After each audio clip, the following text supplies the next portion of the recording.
Assalamualaikum warahmatullahi wabarakatuh. Salam semangat semuanya. Di video kali ini saya ingin bercerita sedikit tentang sejarah kebudayaan Islam.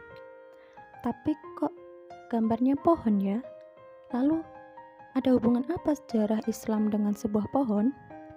Oke teman-teman, jadi kata sejarah itu adalah kata serapan yang berasal dari bahasa Arab ya. Bahasa Arabnya pohon yaitu syajarotun, dan diserap di bahasa Indonesia menjadi sejarah ya. Oke, dianalogikan sejarah itu sebagai sebuah pohon. Ketika kita mempunyai sebuah tanaman gitu ya teman-teman, kita rawat, kita beri pupuk, kita siram setiap hari, maka tanaman tersebut atau pohon tersebut akan memiliki akar yang kuat, daun yang rimbun, dan batang yang kokoh. Begitu pula ketika kita belajar sejarah, kita akan mengetahui cerita-cerita kepahlawanan, mengetahui usaha-usaha khususnya tokoh-tokoh Islam seperti ya teman-teman, Rasulullah bagaimana memperjuangkan Islam. Maka kita akan tidak hanya hafal sejarahnya, tapi kita juga akan mengambil pelajaran dari sana. Itu akan membuat kita semakin kokoh iman, kokoh karakter juga, seperti itu teman-teman. Oke, saya ingin mengajak teman-teman untuk jalan-jalan ke negeri Arab sebelum Islam datang. Oke, coba mari kita bayangkan ya teman-teman, ketika bagaimana kondisi Arab sebelum Islam itu datang. Kondisi Arab yang sebagian besar berupa padang pasir gitu ya teman-teman, panas seperti itu. Oke, masyarakat Arab itu umumnya merupakan keturunan dari ras Semit. Jadi ras Semit itu adalah keturunan dari Nabi Nuh teman-teman, namanya Sem. Nah, turun temurun sehingga jadilah ras atau suku Semit seperti itu teman-teman. Nah, di Arab sendiri, nah ini peta dari negeri Arab ya teman-teman. Dulunya Arab itu namanya Arab saja, tidak ada tambahan Saudi. Baru ketika Ali Saud itu memimpin, sehingga berubahlah negeri yang tadinya namanya Arab menjadi Saudi Arabia atau Arab Saudi yang kita kenal sekarang ini, seperti itu. Nah, di zaman dahulu Arab itu terdiri dari suku Badui yang itu biasanya tinggalnya di pedesaan. Ini gambaran dari suku Badui ya.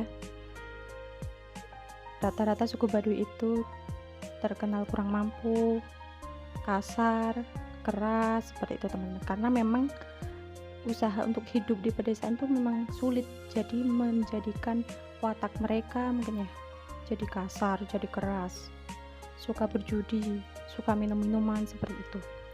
Nah, sedangkan masyarakat yang satunya yaitu masyarakat suku Hadori, yaitu suku yang hidup di perkotaan.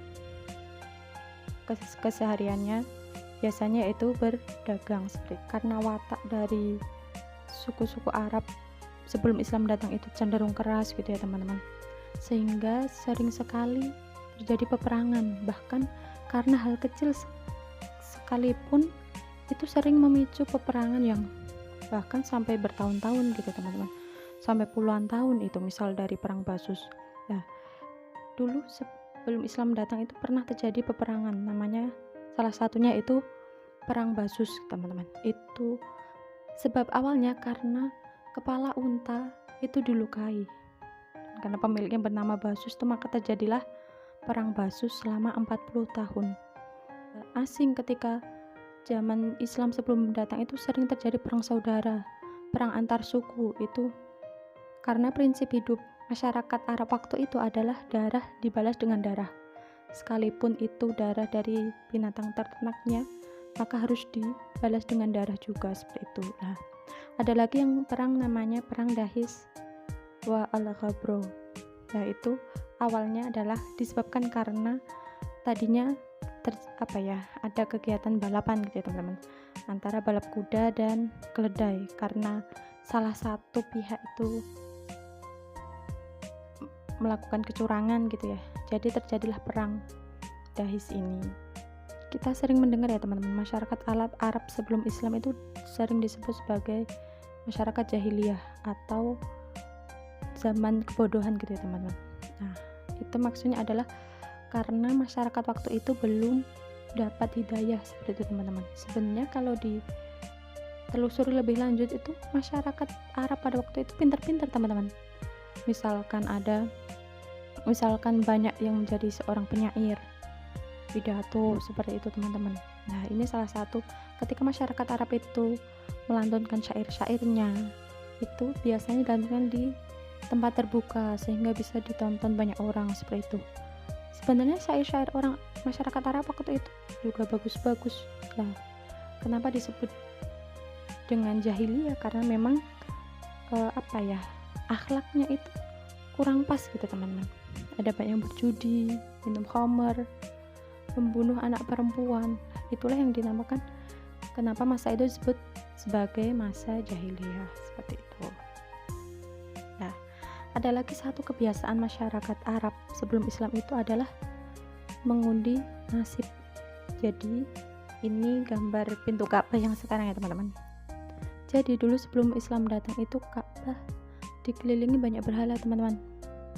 Ada sekitar 300-an berhala itu berada di sekitar Ka'bah. Nah, salah satu fungsi dari pintu Ka'bah digunakan masyarakat Arab waktu dulu itu untuk mengundi nasib. Jadi di pintu Ka'bah itu ada 3 panah gitu teman-teman. Di pas pertengahan pintu gitu ya, dipasang 3 panah. Nah, kebiasaan masyarakat Arab ketika bingung menentukan pilihan atau bingung menentukan sesuatu, memutuskan suatu hal gitu, biasanya datang ke depan pintu Ka'bah teman-teman. Jadi mengutarakan keinginannya lah. Nanti dari 3 anak panah itu akan bergerak. Ketika anak panahnya itu mulai bergerak lah, itulah pilihan. Sebenarnya itu dibalik orang-orang kafir yang berada di dalamnya. Ya ketika permintaan itu sesuai dengan apa yang diinginkan oleh orang-orang kafir tersebut, anak panah akan keluar sesuai keinginan. Oke, itu tadi sedikit kisah masyarakat Arab sebelum Islam. Tentunya masih banyak lagi kisah-kisah yang belum ada di video ini, maka dari itu silahkan tulis di kolom komentar kisah-kisah masyarakat Arab sebelum Islam datang, tentunya yang belum ditayang di video ini ya. Oke, mungkin cukup untuk video kali ini. Sampai jumpa di video-video mendatang. Wassalamualaikum warahmatullahi wabarakatuh.